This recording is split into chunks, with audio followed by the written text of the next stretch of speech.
Hello and welcome to the webinar on top e-commerce trends of 2022 and beyond. I'm Sweta Saraman from Vajro and I'll be a moderator for this session. Before we get started, let me tell you that this webinar is being recorded and we would love to hear from you. So please feel free to use the chat box whenever. I'm now very happy to introduce you to our special guest, Anand, who takes care of sales and strategic initiatives at Marmeto. He's worked with a lot of enterprises, including a couple of big enterprises like HP and Marico. Hello, Anand Vardhan. Tell us more about you and also, more on the webinar. Yeah, so good evening, good morning, good afternoon, everybody who are here. It's a pleasure to be here and speak about something that's very close to my heart, e-commerce. I think, Marmeto, me and my colleagues are doing some good work when it comes to e-commerce. We've worked with a lot of brands and it'll be it feels very humbling and it's a pleasure to actually speak on something that we're doing and hopefully it help you guys out.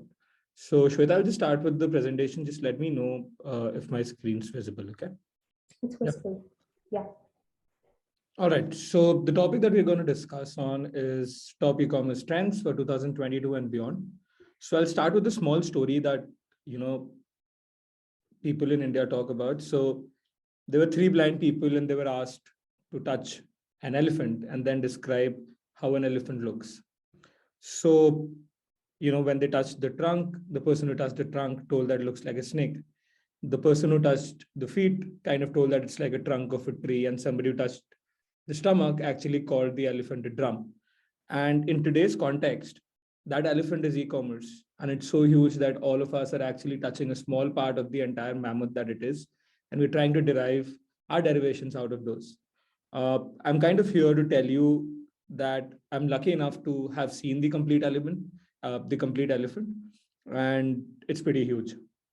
So hopefully by the end of the presentation, you'll have an idea of what e-commerce is, how it's changing, and what are the things that you have to kind of take care to ensure that your business is sold, right? So let's start. So what to expect from the 40 minutes that we're going to spend here? You'll have an understanding of the key trends, a broad understanding. You'll have how these trends could actually help you out. You'll have reference and examples of stores. You'll also have kind of an idea of how to keep your store updated with these trends. And as a store, you just can't have everything that is there on the net, right? You can't have every feature that's there. You'll also have kind of an idea of who should have what. And obviously, if you want to get things done, you know where to come to. So that's what you'll understand from the presentation. So let's have a look at what we have in store. So just a second, I think. Just 1 second.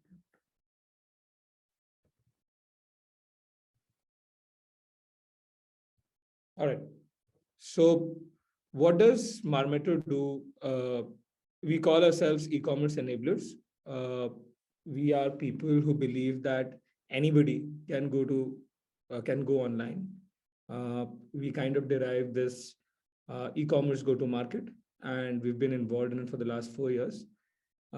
This has been our founding team, and this has been the coach that we practice. We've learned to run before we've actually had a chance to walk, and that's how we came so far. So yeah.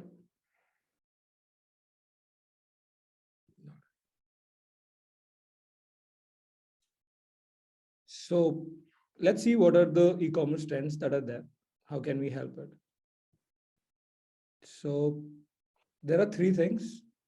Basically, we are going to touch base on mobility, sustainability, and retention. All right. So yeah. So these are the three things. Is my screen visible now, Shweta? It is, yes. All right. So we're going to touch upon mobility. Those little bright screens that everybody uses that we call smartphones. I think if you're not selling through your mobile, you're not selling at all. Secondly, we're going to touch a topic that's very close to my heart. It's sustainability. We have one planet. Whatever we do, we have to do it here. So we're going to talk about how sustainability can help your business grow. And we're also going to talk about retention.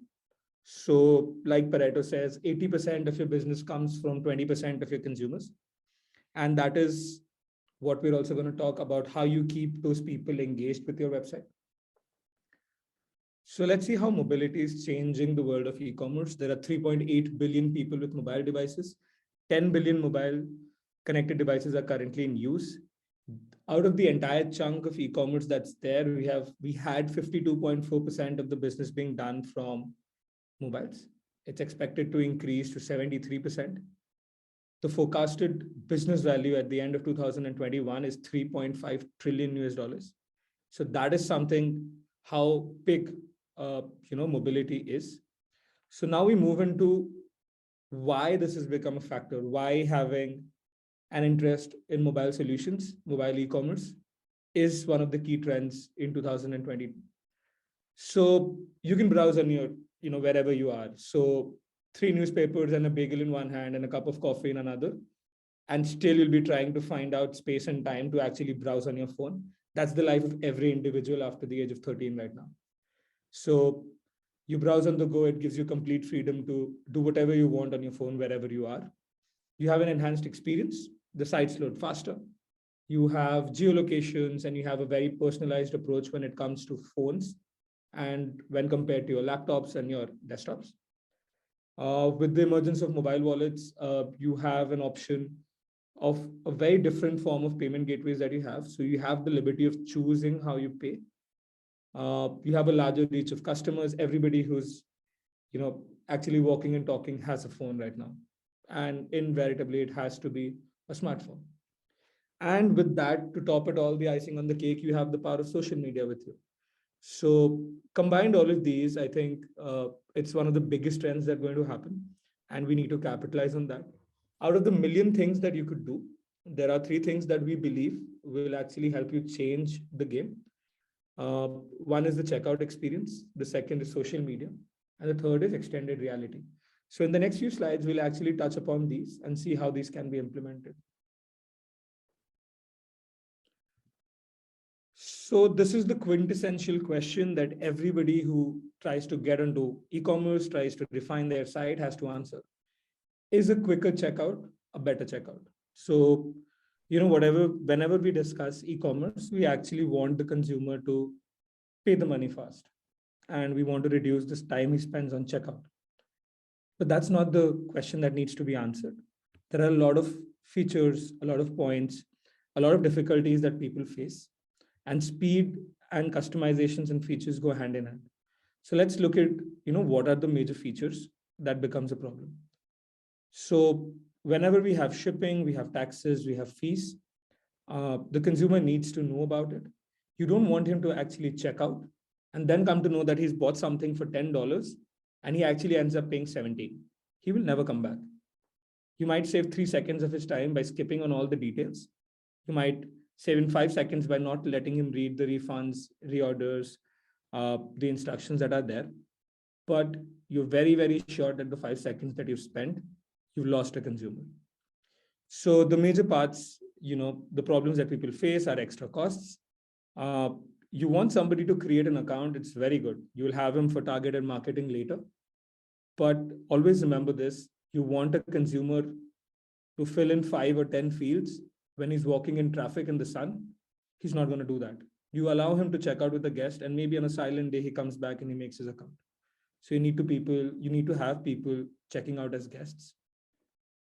Then there's always website errors. You need to have proofs of payments.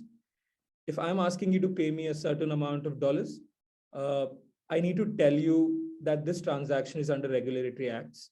You need to have that confidence on the store that this can be done. And you have to give the consumer enough payment methods to choose from. That is something that is very important. So it's not exactly about making your checkout faster. It's always about giving the consumer exactly what he wants.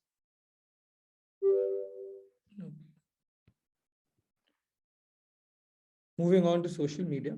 Social commerce is huge currently. Just to give you an idea of it, every developed nation, as you can see on the map, has at least a 70% penetration. So 70% of the population is actually on social media. It's growing at 12%. You visit at least 7.75 sites a month. You spend 2 hours, 27 minutes as an average duration that is spent on social media. 75% of the population of 13 uses social media, 93% of internet users are on social media. So if you're actually not selling on all those fancy channels that you see on your phone, to ensure that the social media presence is extremely high. Just to give you a heads up on what is happening, we have 4.62 billion people on social media, and we are adding 77 million every quarter. So by the time I'm presenting this data is, we've already added, 77 million to the count.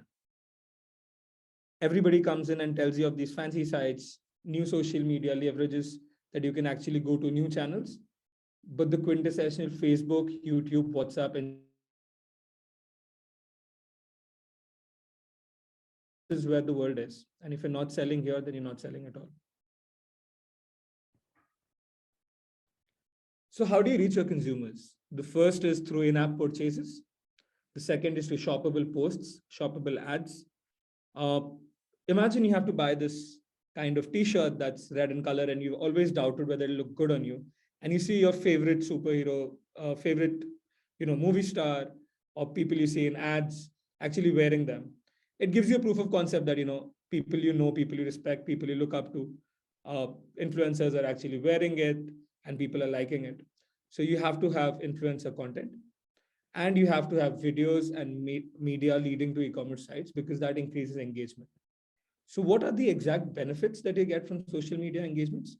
The first is the person who's coming to your site through social media is actually spending a lot more time on you. That improves the consumer engagement. The more you share content, the more you share banners, the more you share your ideas, there's a constant audience growth that happens. The AOV increases because people actually like what they're buying. They have this sense of fulfillment when they're buying it. So that's there. Also, any search engine works on context, how good your content is. If your posts are being shared, any search engine will actually feel or understand that this is exactly useful. And automatically your rankings change. You have, and the last point is whenever you're on social media, it gives you these points, these contexts that you can use to target your consumers later. So that is also something that's very important. So these 5 factors we believe are something that will help you in your social media journey. So we've just put in 2 examples. Clues is an example. So it has 825,000 followers, 4,661 posts. And the fun fact is all of this is user generated content. So you're not actually having a team that's doing that. You're not exactly clicking photos. The users are so engaged with the brand that they're making the content themselves. It helps in branding and it also helps in trust when people actually go to the site and see normal people wearing things and not in photo shoots, not in augmented reality. They actually believe that they look good in these.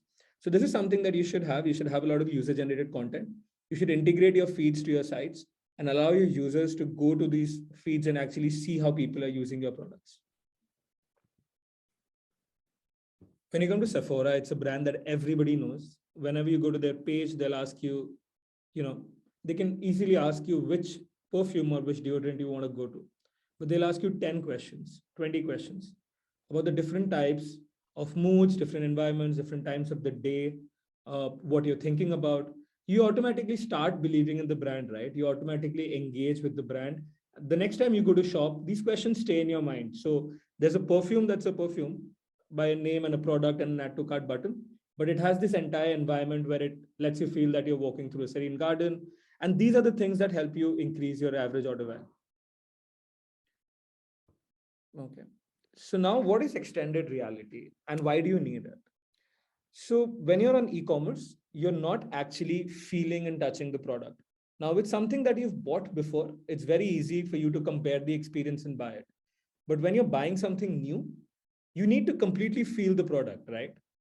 So imagine, I'll give you 2 scenarios. I'm not the kind of guy who goes and buys from e-commerce when it comes to t-shirts, not very comfortable in them.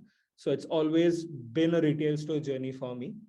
And so has it for a lot of people across the globe.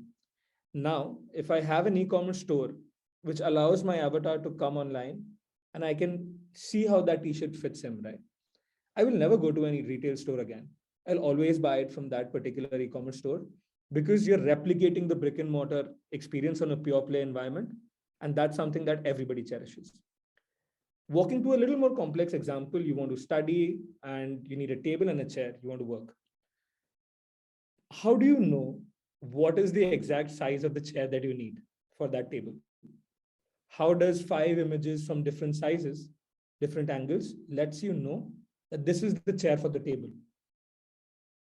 Now imagine you have bought that chair, but you didn't imagine that the handles wouldn't fit because you've never seen that chair in person. It's the first time that you're buying it. Not only are you returning it, not only are you wasting time on it, not only are you disgruntled and angry, but also you have an experience that you will never try to replicate again. So, extended reality, as I say, is a combination of three things: virtual reality, where you take physical data points and map them on a meta universe, on a virtual universe; augmented reality, when you try and change and improve the experience on the virtual reality world; and mixed reality, which is a combination of both. So, what are the different types of things that people are actually doing uh, in the e-commerce space when it comes to extended reality? So you have AR preview placements, you have virtual showrooms. With the metaverse coming in, I think this is going to be a huge craze. Everybody is going to be fighting for the spot. Uh, you go into the store, you can navigate, you can see the products. That is something that people are doing. Virtual try on is something that I think every apparel store should have, because anybody who's trying an apparel, the journey is huge, right? It's an emotional experience. It gives you confidence, it makes you smart. You spend a lot of time on it, unless you're like me and you wear only black shirts every day. So, not that. But you want to try out things. When you're buying furniture, when there are a lot of dimensions involved, 4 feet into 5 feet into 8 feet into 11 feet into a lot of these details, you want to kind of have this entire visual of things that's happening. And suppose you go to a salon and you want to have a hair color done, and you don't have an idea of how it will look on you. And the hairdresser says, it's going to look fantastic. You trust him once and you don't look nice. Imagine if you had this filter in which you could just swipe and see how the color looks in you. Life would have been simpler, right? And that is exactly what the consumers want. They want their lives to be simpler. And this is what makes it so. Okay. So when we move to sustainability, we have one planet and one purpose, right? So every brand that is actually building a marketing campaign ensures that he has these messages intact. Everybody today wants to have a product that's not just looking good, but doing good. So if you see data, 73% of global consumers say they would definitely change their consumption habits to reduce environmental impact. 50% of the growth from CPG comes from products marketed as sustainable. Even if the purpose of your store is to generate revenue, it has to be sustainable because that is something that sells. What are the different types and models of sustainability that are there? How are people actually positioning them? So the first thing that apparel brands do and should do is actually take on returns, because you're not going to remain the same size throughout your life. So companies like Levi's, companies like Patagonia actually take back goods and give you offers. So the next time you're wearing a flashy jeans and you really like it, you'll be wearing a flashy jeans which has a purpose. And that's what the consumer sees. People are using it for branding. There's a lot of indirect messaging that comes at you go to the About Us page of a lot of brands, and you see how they're using green third-party logistics that have minimal impact on the environment. You have sustainable packaging, decomposable packaging. People are moving from plastics to other forms. And if you mention it on your site, the client or the consumer actually believes on you. That in spite of the fact that the product is solving a daily need for him, it's actually doing good to the planet. I'll show you something about the direct messaging that people do. We're kind of working with the client and you'll understand how good that is. When we come to products, when it comes to cosmetics and food and beverages, you will have and you will always like something that does not harm nature, right? Every product that is sold is has to be PETA approved. You have to tell people that they're not harming animals for the clothes that you're wearing. And these things make a difference. You feel good in them. You like your cosmetics, you like your food when you're eating them, when they're vegan, when you're not actually killing animals for them, killing plants for them, right? So when it comes to pet care, it's a very favorite industry that I have. It's very close to my heart as well. So actual community building happens in the pet care industry. It's because only those who have pets know the problems, right? So they come together, and whichever sites that we've worked on, we have these huge communities who come in and speak to each other. Imagine diverting this community towards a cause: adoption of stray dogs, adoption of animals, helping animals. Have on this group are not only buying your things, they're spreading the word, and this keeps multiplying. So these are the four uh, different points that I think if you have it on your site, it's going to help you build a brand. It's going to help target people who are conscious about the environment. And this consciousness is increasing. So the number of people keep increasing.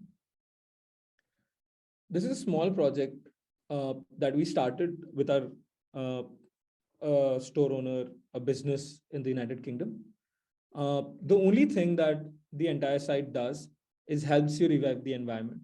So instead of buying a cream, instead of buying a packet of juice, instead of buying a service from the site, you can actually buy trees that you plant somewhere.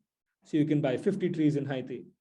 And every time you buy a tree, you can actually go and see on the site how many jobs you've created, how much CO2 you've absorbed, how much plastic you've removed from the planet. And now we're currently also trying to build an app where different merchants can use them to pass on the message to their clients. So if you're purchasing a clothing or a shoe from that, they'll give you an option of adding $1 and planting 5 trees. Now you can only buy the shoe. But now with this offering, you're actually increasing your AOV, giving them a chance to give back to nature. We all know how Tom's revolutionized the industry, the cluttered industry of shoes. Every time you're purchasing a shoe from Tom's, you're actually giving one to a person who's actually moving around barefoot. So this entire concept of people coming in together, buying things, makes the consumer feel for the brand, loves it, and it keeps on increasing the AOV. When I move to the last part of the presentation, the part that I wanted to touch is engagement and retention. Whenever you're speaking to your phone, if you're close to your phone, just go and say balloons 5 times. And tomorrow your phone will be bombarded with balloons of all colors. You'll see ads on all channels. All phones right now are virtual recording devices, right? Every time somebody comes into a site, he's actually getting bombarded with 5 other competitors. So you have to ensure that the person who's coming in gets the incentive to come back again, gets that motivation that the next time I come in, I feel special. And that's what loyalty and retention is all about. So let's see some data. 82% of the companies agree that retention is cheaper than acquisition. 75% of the consumers say they favor companies that offer rewards.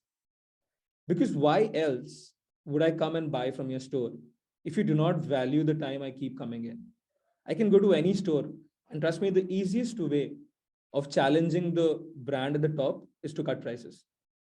So why will I come back to your store if you're not rewarding me for that? 56% of consumers stay loyal to brands which get them, which understand their needs, give them a more personalized approach. 65% of a business comes from existing customers. Retention can be increased, by just 5%, and it increases your profits by 25%. 58% of the companies pursue personalization strategies for customer retention. All in all, if you're giving a site, a store, a business to a merchant, it will not sell. To a customer, it's not going to sell. You have to give him the experience. You're going to have to make him feel special. And that is the only way that how products will sell. So we're working with this with a lot of companies, and retention is a very, very hot topic. So how do people actually come up with retention? There are 5 different ways. You can either incentivize your clients with gift cards. Customers can spread the word, keep spreading around gift cards. You bring in more customers, keep offering them recurring discounts, birthdays, anniversaries, uh, give them the best of what you have on the really special days that they have. You have loyalty programs. You can use tiered discountings. Every third time a person comes in, you give them a 10% off. Every sixth time a person comes in, you give them a certain amount of discount. So you're kind of capturing the client for a long term. It's a retention strategy. You can have subscriptions for products like food because there's a recurring need for them. So instead of somebody going in and continuously buying it from different sites, you can actually offer him a more convenient solution where you're saving time and the product reaches him month on month. You have referral programs for spreading the word, and you have affiliate programs. So you can allow people to sell through their network. So when you're using all five of them together across the sites, across businesses, across apps, across stores, I think this will help you retain more amount of consumers and boost your sales. Just an example, interesting example, that if I go to any product on the site called Pilgrim, they'll show you the amount of miles that you generate by purchasing that product. So when I'm going and buying a product, and I'm actually seeing that the next time I'm going to buy it, I'm going to get a certain amount of discount, I will not move to another site. And this is important.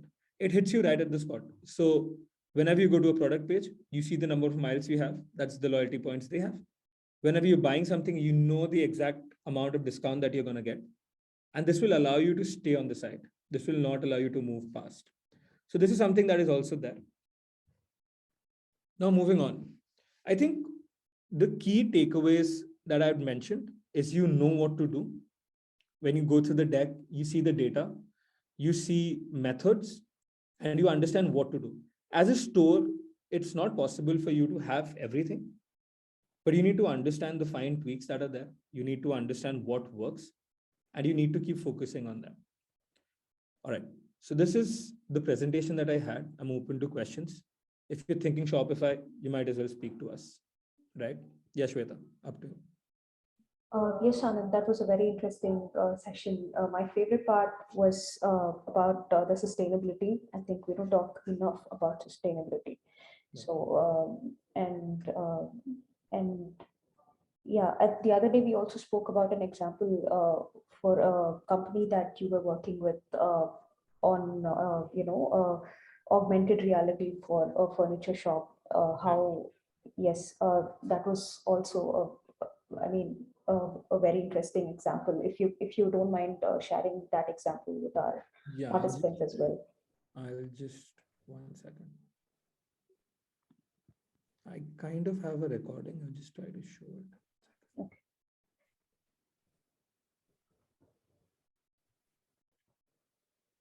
All right. Is my screen visible? Yes, it is. Yeah. Okay. Can you see this entire chair, right? You can squeeze in, you can reposition it, you can increase the size, you can keep it beside your table, whether the color matches or not, whether the size is completely working, right? So if I was supposed to buy that chair, I would have a million questions with me. But if I had an AR/VR feature integrated, it'll be much better. I'd exactly know what I was buying. So you can move around your phone, you can put it everywhere in your office, see how it looks, and it actually helps people buy. So yeah, this is something that should be done. That's interesting. Also, the point where you said this is very essential for apparels or especially boutique store owners who are mostly our users as well. So that's a very interesting point. And do we have any questions from the participants? We have a question. Is that an app that we would have on our Shopify sites to give that virtual image, or is it in coding? So both ways. So there are a lot of apps that help you with AR and VR on your site. I could help you with a few links later on, and Shweta, you can share it with them. So there are apps that are available on the Shopify platform that help you with it. But however, every app is built on custom coding. So somebody has coded and bunched it out.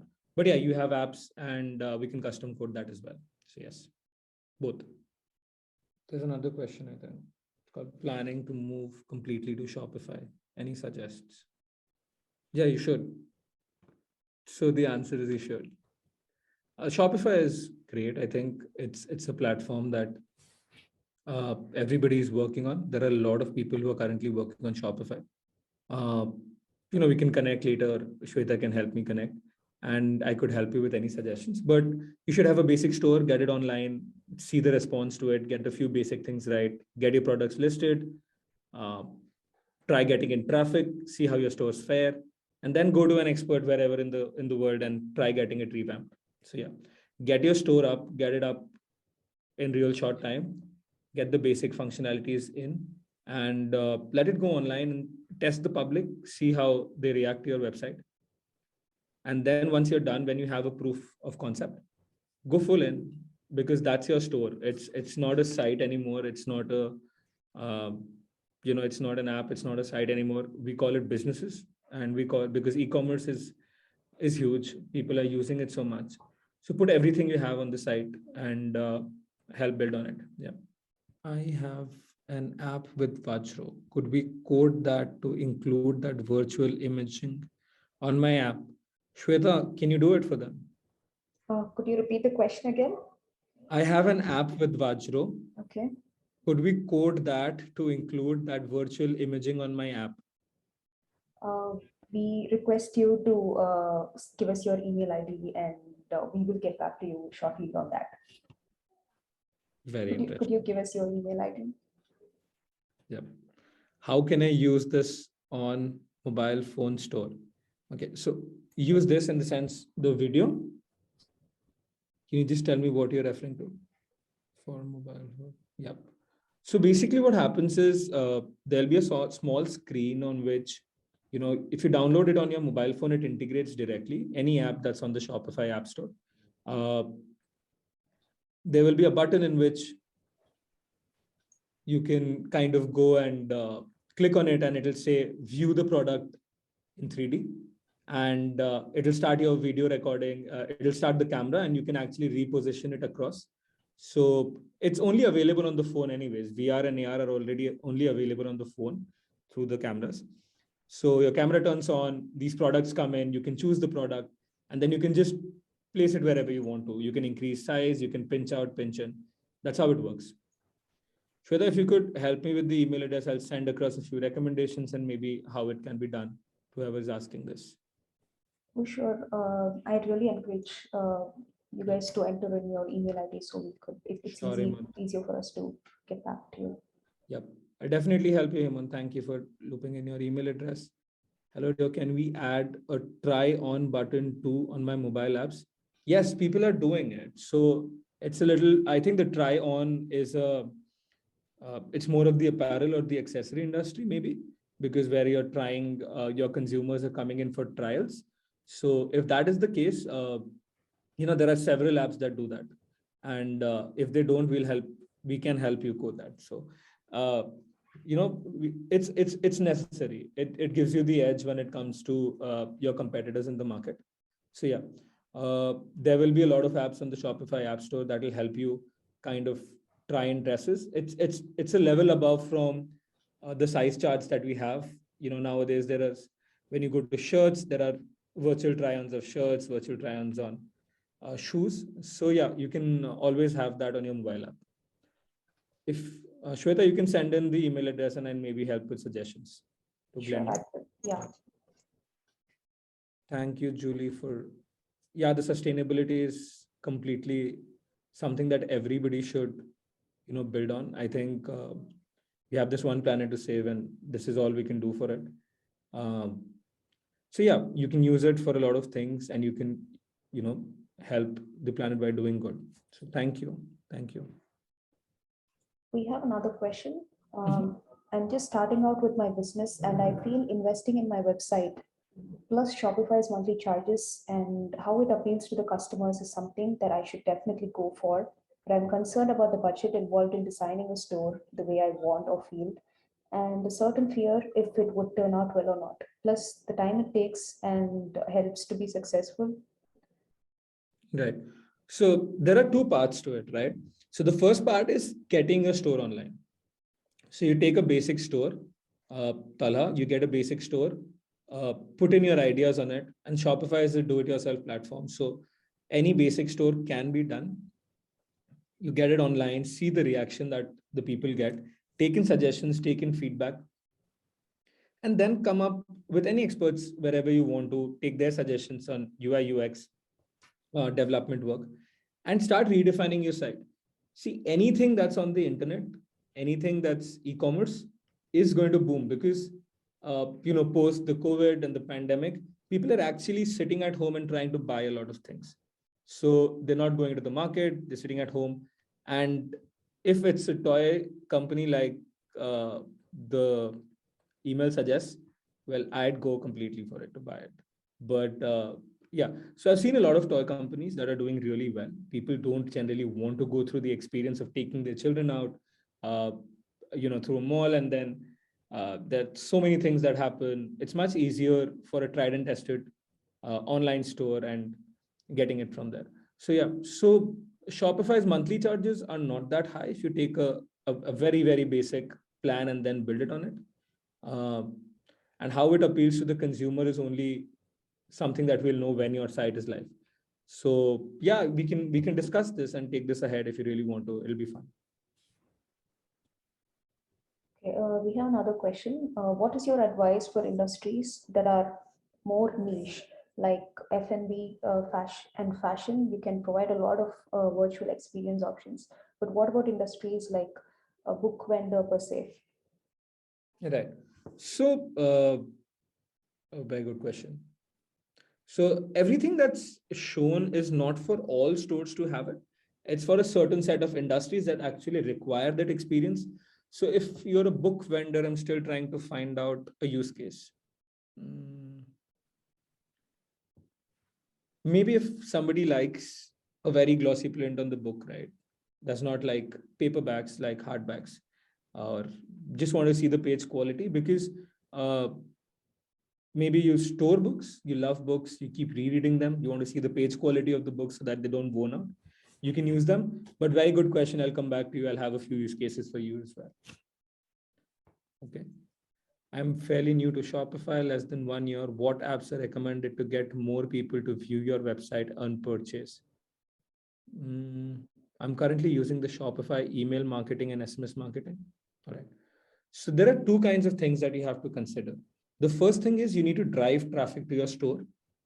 That can be done through email marketing, SMS marketing, and a lot of ad spends, right? But the second part and the more important part, like I said, was retaining the people there. So if you get more people to view your website and they're actually not purchasing, then you're spending money and it's not giving any results.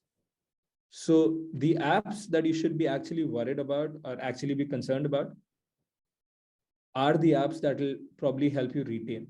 And not even apps, the entire user interface and the experience can be tweaked and changed to ensure that the consumer has a much easier buying journey. That's something that, any expert, anybody who is a UI UX person, anybody who watches a lot of sites, uh, people like us who develop a lot of sites can help you with. It's called conversion rates. There are a lot of tweaks. You upsell, you cross sell, you bundle it up. You give a lot of offerings to the consumer that he never knew about. You do tweaks to your cards to ensure that experience. So all of these, it's not only about the apps that bring in traffic. Remember that. It's about the apps that help you sustain the traffic, helps you take your consumers from a visitor to a buyer. And that's more important, I think, Christy. We can definitely discuss this in detail sometime on what you're doing, what you're trying to sell, uh, whichever small town you're in. I'm sure you can do a lot of business uh, bigger than your brick and mortar store if you're in Shopify and if you're in e-commerce. Uh, let's connect and I can help you out with a few tweaks that I've learned. Yeah. All right. Question we have here is, are there directories where merchants can connect with sustainability partners for cross-selling donations or reselling sustainable products in somewhat of a drop shipping sense?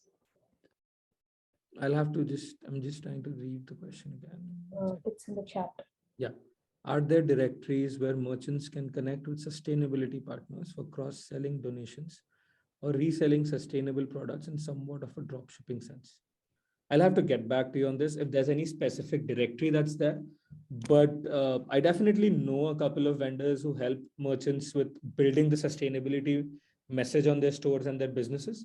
Uh, the app that I was currently talking about, it's a project that you've taken it very closely to our heart, helps the users that are there to actually feel the sustainability.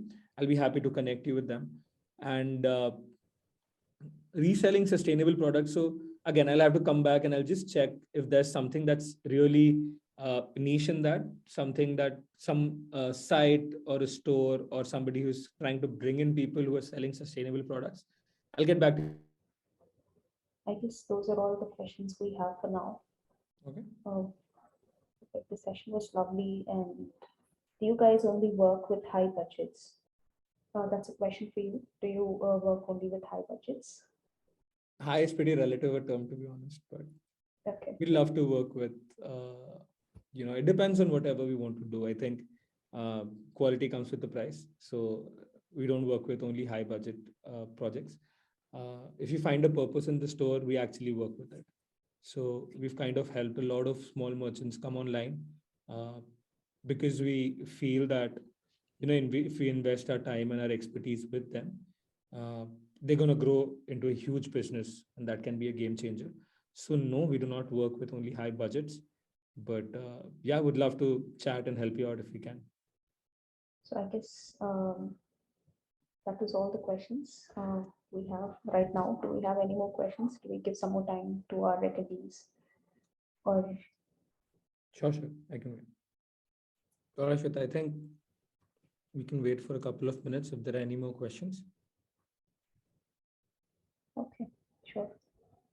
Cool. I think people have actually gotten answers to what they want. Just send across the email IDs of the people and I can reach out to them with whatever they want help with. Love the session. Thank you, Shweta. It's amazing. Thank you. Thank you very much, Anand. And also thank you to all the participants who've been here with us.